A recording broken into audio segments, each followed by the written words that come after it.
اللہ جہاں آیت چپکا دیتا ہے وہاں. تو میں نے مولانا سے کہا تھا کہ اربوں کا حال کہ عرب کو اللہ نے اتنا نوازا. میری اس بات کو دماغوں میں ریکارڈ کرنا اور میرا کیمرہ کو ریکارڈ کر رہا ہے, پوری دنیا میں یہ بات چاہیے کہ عربوں کو اللہ رب العزت نے نوازا, خوب نوازا. لیکن جب یہودیوں نے دیکھ لیا, اسرائیلیوں نے دیکھ لیا, ملک کے اور پورے عالم کے دشمنان اسلام نے دیکھ لیا کہ اس قوم کو اللہ نے خوب نواز دیا ہے, تو پھر اب یہودیوں نے سازشیں کی, پلان بنایا کہ اب اس سے پیسہ لیتے جاؤ, اس سے ریال لیتے جاؤ, اور اس سے دولت لیتے جاؤ, اور ان کی نسلوں کو عیش پرست زندگی دیتے جاؤ. تو اتنا دیا, خلاصہ کیا مجھے آگے بڑھنا ہے, اتنا دیا, بات یاد آ گئی تو یہاں سے کہہ رہا ہوں کہ اتنا دیا کہ اب عرب کی قوم اور عرب کے جوان میدان جہاد میں آنا تو دور کی بات, اس پر سوچ بھی نہیں. کام ہو گیا, دشمنوں کا کام ارے بولو ہو گیا. کیونکہ جس قوم کا جوان عیش میں مبتلا کر دیا جائے, جس کو اچھے کھانے کا عادی بنا دیا جائے, جس کو قالین, صوفے اور گدے اور نرم تکیے دے کر زندگی اس کو جس کی گزاری جائے, تو اب وہ جوان سے امید نہیں کی جا سکتی کہ وہ تکلیف برداشت کرنے کے لیے اور سوکھی روٹیاں کھانے کے لیے تیار ہے. اور سن لو, یہ بات ہندوستان کا کوئی عالم بولتا بھی نہیں, اور بولنے کا سپنے میں بھی سوچ نہیں سکتا. سپنے کی بات کر رہا ہوں, مائک کی بات کر رہا ہوں, کہ جس قوم نے آج دنیا کے سپر پاوروں کو ہرایا, اور جس ملک میں 20 سال رہنے کے بعد سپر پاور کو جھنجھنا ملا اور ذلیل ہو کر, خار ہو کر, رسوا ہو کر نکلنا پڑا, جس دنیا کے سپر پاور کو پورا ملک جن لوگوں کو سونپنا پڑا, سن لو جوانوں, کہ انہوں نے زندگی 20 سال جنگلوں میں گزاری ہے اور پتے اور سوکھی روٹیاں کھا کر گزاری ہے, جب سپر پاور کو نکالنے میں کامیاب ہوئی. کیونکہ عیش پرست زندگی کی انہوں نے عادت نہیں ڈالی. اور 2 دن پہلے جب وہ ملک آزاد ہو گیا اور وہاں سے امریکہ کو بھاگنے پر مجبور کر دیا گیا, تو 2 دن پہلے آپ نے وہاں کے ملک کے, اب وہاں پر جتنے بنے ہیں وزیر, منتری, شکشن منتری, وزیر داخلہ اور جتنے بھی سب بنے ہیں, ماشاء اللہ سب علماء بنے ہیں. پی ایم بھی کون بنا؟ امام صاحب. پی ایم کون بنا؟ امام صاحب. سی ایم کون بنا؟ مؤذن صاحب. کون بنا؟ مولانا کی بات مجھے بہت یاد آنا چاہیے. اللہ بہت ہے. تو سی ایم, پی ایم, وزیر داخلہ, شکشا منتری, ایجوکیشن منسٹر, فائنانس منسٹر سب مولانا بنے ہیں. اور 2 دن پہلے کی ایک تصویر آپ نے دیکھا ہوگا جو سوشل میڈیا پر وائرل ہوئی ہے, کہ دنیا کے انٹرنیشنل چینل کی ایک رپورٹر جو لیڈیز ہے, جو خاتون ہے, جو عورت ہے, وہ وزیر صاحب کا, منتری صاحب کا انٹرویو لینے پہنچی, تو وہ مائک لے کر کھڑی ہے, اور ہمارے مولانا صاحب اور منتری صاحب انٹرویو کیسا دے رہے ہیں کہ وہ ایسی نیچے نگاہیں ہیں اور انٹرویو دے رہے ہیں, منتری ہے. اب میں کیا سمجھانا چاہ رہا ہوں, اس سے اب اگلا جملہ سنو, کہ جس قوم کو ظالم اور قاتل بول کر بدنام کیا گیا, جس قوم کو یہ کہا گیا کہ یہ عورتوں کے حق دبانے والے لوگ ہیں, یہ عورتوں پر ظلم کرنے والے لوگ ہیں, ارے وہ قوم کا منتری اور منسٹر اور سی ایم اس عورت کی طرف جو انٹرویو لینے آئی ہے انٹرنیشنل میڈیا کی, وہ اس کی طرف نگاہ اٹھا کر دیکھنے کو تیار نہیں, تو وہ عورتوں پر ظلم کیا کرے. آخر دنیا نے دیکھا کہ اللہ نے ان کو غالب کیا بغیر کسی ہتھیار کے, جبکہ دنیا کے سپر پاور کے پاس میں میزائل تھا اور نہ جانے کیا ٹیکنالوجی تھی, لیکن اللہ نے ان لوگوں کو غالب کیا, ان جوانوں کو غالب کیا کہ جنہوں نے 20 سال تک کے جنگلوں کی زندگی گزاری اور عیش ان کی زندگی میں کبھی آیا ہی نہیں, تو آج اللہ نے ان کو دنیا کے سپر پاور پر غالب کیا. بس یہی جملہ کہہ کے آج یہ جوانوں کو دیکھتے ہوئے مولانا یہ بات مجھے یاد آ گئی کہ جوانوں اس وقت ملک دشمن طاقتیں، مسلمان دشمن طاقتیں اور اسلام دشمن طاقتیں یہی کوشش کر رہی ہے کہ تمہیں زندگی میں عیش پرست زندگی کا عادی بنا دیا جائے. آج سعودی عرب جس جگہ سے دین نکلا تھا، جس جگہ سے اسلام نکلا تھا، جس جگہ میں ہمارے نبی آئے تھے اور پوری دنیا میں اسلام پھیلا، آج سعودی عرب کا اسرائیل نے اور یہودیوں نے اور اسلام دشمن طاقتوں نے یہ حال کر دیا کہ اسی سعودی عرب میں جہاں سے میرے نبی نے ناچ گانے کو ختم کیا، جہاں سے پوری دنیا میں اسلام پھیلا، آپ نے دیکھا ہوگا کہ 2 مہینے پہلے اسی پاک سرزمین پر جو ملک ہے میرے نبی کا، جو ملک ہے میرے نبی کا، جس ملک سے نبی نے ناچ گانے کو ختم کیا تھا، بے حیائی کو ختم کیا تھا، ننگے پن کو ختم کیا تھا، آج اس کی ملک کی حکومت کے حکمران ہمارے یہاں کے ناچنے والوں کو کروڑوں روپے دے کر بلا رہے ہیں اور سعودی عرب میں ناچ گانوں کے محفل سجا رہے ہیں. دیکھا کہ نہیں دیکھا تم نے؟ ارے صحیح بولو، دیکھا نا بھائی؟ کبھی سوچ سکتے تھے کہ اتنے برے دن آئیں گے؟ کبھی ہم سوچ سکتے تھے کہ نبی کے ملک میں ناچ گانا ہوگا؟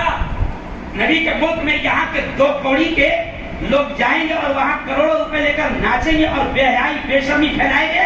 اس وقت بھی جب یہ حال ہوا تو میں نے ہندوستان میں رہ کر سعودی حکومت کے خلاف بولا، اور سعودی حکومت کے خلاف بولنا بڑا خطرناک مانا جاتا ہے، بڑا خطرناک مانا جاتا ہے. میں نے اس وقت بھی سعودی حکومت کو کہا کہ تم یہ نہ سوچو کہ یہ تمہارے باپ کی سرزمین اور تمہارے باپ کا ملک ہے. یہودیوں کی اولادوں، تم یہ مت سوچو کہ یہ تمہارے باپ کی، یہ میرے نبی کا ملک ہے، اور اس سرزمین سے ملک کا نہیں پوری دنیا کا مسلمان محبت کرتا ہے. اس کی خواہش ہوتی ہے کہ زندگی میں ایک بار میں مکہ جاؤں، اس کی خواہش ہوتی ہے کہ میں زندگی میں ایک بار نبی کے روضے پر حاضری دوں. اور میں نے سعودی حکومت کو کہا کہ ہم ہندوستان میں بیٹھ کر تمہارے خلاف ماحول بنائیں. دھمکیاں آنے لگی کہ حج کو آنے نہیں دیا جائے گا، تمہارا پاسپورٹ یہ ہو جائے گا وہ ہو جائے گا. میں نے کہا کوئی ضرورت نہیں، ایک حج ہو گیا 3 عمرے ہو گئے.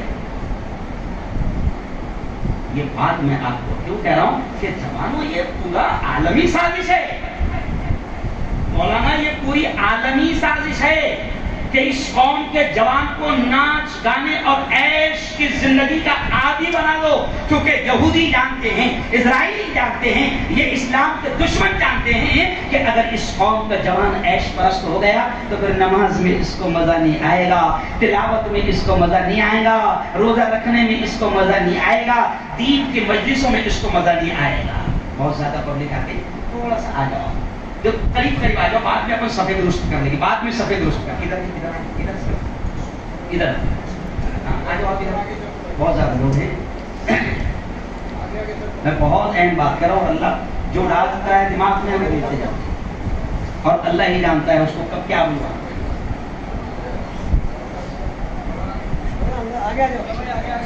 بہت اچھے بہت اچھے، بیٹھ جاؤں آپ اطمینان سے پہلے. اچھا بالکل ڈرو مت، کورونا ختم ہو چکا ہے، میں اعلان کر رہا ہوں، قریب قریب ہوگا. اور جہاں مسلمان بیٹھتے ہیں تو وہاں کورونا کی ہمت بھی نہیں ہوتی. بالکل آپ بیٹھ جائیں. تو خیر آئیے اب میں اصل موضوع پر آنے سے پہلے کہوں گا کہ جوانوں اس وقت عالمی سازشیں چل رہی ہے، انٹرنیشنل سازش یہ چل رہی ہے کہ جوانوں کو عیش پرست زندگی کا عادی بنا دیا جائے. جی ہاں، بہترین کھانا ان کو دیا جائے، بہترین عیش بھری زندگی ان کو دی جائے. تکلفات اور تعیشات، یہ دو لفظ میں نے استعمال کیا. ابھی ہم لوگ دسترخوان پر بیٹھے تھے کہ ہم نے اپنی زندگی میں 2 چیزوں کو دور رکھا مولانا، تکلفات نہیں اور تعیشات نہیں. جہاں بٹھاؤ بیٹھ گئے، جو کھلاؤ کھا لیا. تکلف سے دور رہو، عیش پرست زندگی سے دور رہو. صحابہ کرام کی زندگی کو تلاش کرو تو آپ کو پتا چلے گا کہ اسلام کے ماننے والوں کو اندر سے بھی مضبوط بنایا گیا ہے. ابھی تو رمضان آ رہے ہیں، کیا ہے رمضان آ رہے ہیں، 1 مہینہ اللہ بھوکا رکھواتا ہے، 1 مہینہ اللہ پیاسے رکھواتا ہے. اچھا عجیب بات ہے مولانا کہ رمضان آتے ہیں تو مئی کیوں آ جاتا ہے، یہ سمجھ میں نہیں آ رہا ہے. اپریل آ جاتا ہے نا، ایک دن آ رہا ہے، مئی آ رہا ہے، موسم رمضان آنا چاہیے دسمبر میں، جنوری میں موسم کے حساب سے آنا چاہیے، لیکن رمضان آ رہے ہیں سخت گرمی میں کیا بھائی، اور ایک مہینہ اللہ بھوکے رکھوا رہا ہے، ایک مہینہ اللہ پیاسے رکھوا رہا ہے، اتنی کڑی مشقت کہ کافر تو سوچ بھی نہیں پاتے ہیں. ہمارے ہندو بھائیوں سے جب بات ہوتی ہے تو وہ بالکل سوچ بھی نہیں پاتے کہ یار بچی ہے تمہارا، میری بچی 13 سال کی ہے. تو ایک مرتبہ اس نے روزہ رکھی ہوئی تھی تو میرے 2-3 پترکار دوست آ گئے اور انہوں نے دیکھا کہ میں نے کہا کہ اس کا روزہ ہے، وہ 13 سال کی اور مئی کا مہینہ ہے، تو وہ ایک دم ہندو بھائی ایک دم اچھا فیل لے تو کہا صاحب ابھی روزہ کتنے گھنٹے کا ہے؟ 5 گھنٹے کا ہے، 6 گھنٹے کا ہے؟ میں نے کہا 13.5 گھنٹے کا ہے. 14 گھنٹے کا بھی ہوتا ہے، 15 گھنٹے کا بھی ہوتا ہے. تو کہا کہ یہ بچی، وہ ہندو پوچھتے یہ بچی 14 گھنٹے بھوکے پیاسے رہیں گی؟ میں نے کہا رہیں گی، اور مسلمان روزہ رکھتا ہے تو رہتا ہے. اب ایک دماغ میں اس کے دماغ میں سوال آ گیا، یار مفتی صاحب تمہارا اللہ اتنی مجبوری میں تم کو کیوں ڈالتا ہے؟ اس کے بعد بولو تمہارا اللہ تم کو اتنی پریشانی میں کیوں ڈال رہا ہے؟ تو میں نے اس کو آیت سنائی جو میں نے ابھی پڑھی کہ دیکھو روزے کے تعلق سے اللہ کیا کہتا ہے، روزے کے تعلق سے کیا کہتا ہے کہ میں نے، اللہ کہتا ہے کہ میں نے روزہ کیوں رکھا، میں نے روزہ کیوں رکھا. تو اللہ کہتا ہے یا ایھا الذین آمنو، اے وہ لوگ جو ایمان لے آئے. اللہ ایمان والوں سے کہہ رہا ہے. حالانکہ بہت ساری آیتیں قرآن میں ناس لفظ بھی ہے تو اس میں اللہ تمام انسانوں سے کہتا ہے، اور کچھ آیت ایسی جس میں اللہ اسپیشل کس سے کہہ رہا ہے؟ ایمان والوں سے. دیکھو خطبہ نکاح پڑھتے ہیں تو خطبہ نکاح میں جو آیت ہے اس میں کیا کہتا ہے اللہ؟ پہلی آیت جو قاضی صاحب پڑھتے ہیں، یا ایھا الناس، اے تمام انسانوں. وہاں مسلمانوں نے کہا، اللہ کیا کہا؟ یا ایھا الناس، اے تمام انسانوں، اتقوا ربکم، ڈرو تمہارے اس پروردگار سے، ڈرو تمہارے اس پیدا کرنے والے سے، الذی خلقکم من نفس واحدہ، جس نے تم سب کو ایک جان سے پیدا فرمایا. تو یہ جو آیت نکاح میں پڑھی جاتی ہے اس میں پہلا لفظ جو آتا ہے تو ایمان والے نہیں کہا جاتا ہے بلکہ اللہ کہتا ہے اے تمام انسانوں. اللہ رمیش سے بھی کہتا ہے، پرکاش سے بھی کہتا ہے، گنیش سے بھی کہتا ہے، ہارون سے بھی کہتا ہے، عبداللہ سے بھی کہتا ہے، کرسچن سے بھی کہتا ہے، بودھ سے بھی کہتا ہے، جین سے بھی کہتا ہے، برہمن سے بھی کہتا ہے، اے تمام انسانوں، اے تمام میرے بندو، ڈرو تمہارے پروردگار سے جس نے تم سب کو ایک جان سے پیدا فرمایا. تو کہیں کہیں اللہ تمام انسانوں سے حکم دیتا ہے، اور کبھی کبھی اللہ اسپیشل کس سے کہہ رہا ہے؟ ارے بولو ایمان والوں سے. تو اب روزے کے تعلق سے اللہ نے کافروں سے نہیں کہا، روزے میں اللہ نے کافروں سے نہیں کہا، اس لیے کہ اللہ جانتا ہے کہ جس کے دل میں ایمان نہیں وہ روزہ رکھ بھی نہیں سکتا. مولانا دیکھیں کتنا عجیب پوائنٹ ہے. اللہ نے یہ نہیں کہا یا ایھا الناس کتب علیکم الصیام، اے لوگوں تم پر روزہ فرض کر دیا میں نے، نہیں. وہاں اللہ جانتا ہے کہ روزہ کافر کی ہمت ہی نہیں ہوگی. جس کا میرے پر ایمان ہوگا، اللہ کہتا ہے جس کا میری ذات پر ایمان ہوگا وہی ہمت کرے گا 16 گھنٹے پیاسا رہنے کی، وہی ہمت کرے گا 16 گھنٹے نفسانی خواہشات کو چھوڑنے کی، وہی ہمت کرے گا 16 گھنٹے بھوک اور پیاس کو چھوڑنے کی. تو اللہ نے ایمان والوں سے کہا یا ایھا الذین آمنو، اے وہ لوگوں جو ایمان لے آئے، او میری بندیوں، او میرے بندو، میں نے تم پر روزوں کو فرض کر دیا. اور پھر اللہ نے خود کہا کہ میں تمہیں بھوکا کیوں رکھواتا ہوں، میں تمہیں پیاسا کیوں رکھواتا ہوں. بھائی کیا گرمی کے روزے میں 1 بجے آپ کے چہرے پر 12 بجتے ہیں، آپ کے تھوڑے پر تو اللہ کو خوشی ہوتی ہے. تو بہت پریشان ہے تو اللہ بڑا خوش ہوتا ہے. اللہ کو کیا ملتا ہے بھائی؟ اللہ کو کیا ملتا ہے؟ تو اللہ کہہ رہا ہے کہ میں تم کو بھوکا کیوں رکھواتا ہوں، میں تم کو پیاسا کیوں رکھواتا ہوں، میں تم سے روزے کیوں رکھواتا ہوں؟ تو اللہ نے خود بڑے پیارے انداز میں کہا میں نے روزے ایمان والو میں نے روزے تم پر اس لیے فرض کر دیا لعلکم تتقون، تاکہ تمہارے اندر پرہیزگاری آ جائے، تاکہ تمہارے اندر تقوی آ جائے، تاکہ تمہارے اندر اللہ کی محبت آ جائے، تاکہ تمہارے اندر اللہ کا خوف آ جائے، رب کا ڈر آ جائے، اس لیے میں نے روزوں کو تم پر فرض کر دیا۔ تو روزہ ایک ٹریننگ ہے، روزہ کیا ہے؟ Training, not for game, training ہے روزہ۔ جیسے آرمی میں، آج صبح مجھے ایک آرمی والے کا فون آیا، کہا صاحب کشمیر سے بول رہا ہوں، مجھے لگا شاید کشمیر فلموں کی بات کر رہا ہوں، کیونکہ ابھی شیطان ابھی چلا رہا ہے۔ میں نے بہت خطرناک جواب دیا ہوں کہ میں نے کہا ٹھیک ہے، بہت اچھی بات ہے، ظلم سامنے آنا چاہیے کہ کون کون ظالم تھے۔ تو میں نے کہا ٹھیک ہے، انشاءاللہ میں گجرات 2002 کو میں ڈائریکٹر بنوں گا۔ دی کشمیر فائلز آ رہی ہے، تو میں نے کہا دی گجرات فائلز 2002 میں ڈائریکٹر بنوں گا۔ اگر آپ نے مدد کرے تو میں خود فلم بناؤں گا اور بتاؤں گا کہ اس وقت قاتل کون تھا، بتاؤں گا کہ اس وقت اصل ظالم کون تھا، سمجھ رہے آپ؟ تو خیر اب وہ آرمی کا فون ہے، تو کہا کہ صاحب میں کشمیر سے بول رہا ہوں، آپ کی خبریں وغیرہ بڑی لگاتار دیکھتا ہوں، آپ زبردست انداز میں بولتے ہیں اور میں آرمی میں ہوں، میں آرمی میں ہوں۔ میں کہا بہت اچھی بات ہے، آپ آرمی میں؟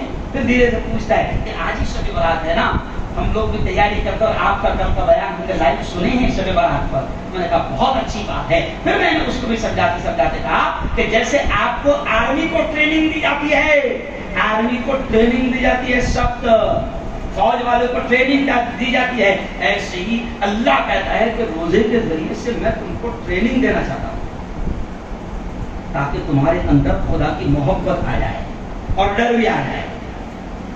اب آپ بولیں گے کیسے آتا ہے؟ تو دیکھو میں اس کی مثال دیتا ہوں کہ جب آدمی روزہ رکھتا ہے، جب آدمی روزہ رکھتا ہے تو ڈر کیسے آتا ہے، اور ڈر کے ساتھ ساتھ محبت بھی، ڈر کے ساتھ ساتھ اللہ کی محبت بھی، کہ ڈر اور خوف اور محبت کیسے اللہ کی آ جاتی ہے کہ دیکھیے اکیلا ہے آدمی یا اکیلی عورت ہے، بچے بھی اسکول چلے گئے ہیں، شوہر بھی ڈیوٹی پر کام پر مزدوری پر چلا گیا ہے، یہ اکیلی اپنے گھر میں ہیں، سب کچھ اس کے سامنے ہے، اس کو خوب پیاس بھی لگی ہے، 2 بجے پر سخت دھوپ کا ٹائم ہے، پیاس بھی لگی ہوئی ہے، پانی موجود ہے، بھوک بھی لگی ہوئی ہے، کھانا موجود ہے، شوہر نہیں ہے، بچے نہیں ہیں، کوئی انسانی آنکھ دیکھنے والی نہیں ہے، مگر کون سی چیز ہے جو اکیلے میں بھی اگر آپ نے روزہ رکھا تو آپ کو پانی پینے نہیں دیتی؟ کون سی چیز ہے جو اکیلے میں بھی آپ کو کھانا کھانے نہیں دیتی؟ جبکہ آپ کو معلوم ہے کوئی دیکھنے والا نہیں، کوئی منع کرنے والا نہیں، کوئی روکنے والا نہیں، کوئی ٹوکنے والا نہیں، پھر بھی آپ کھاتے پیتے نہیں ہیں۔ کون سی چیز ہے؟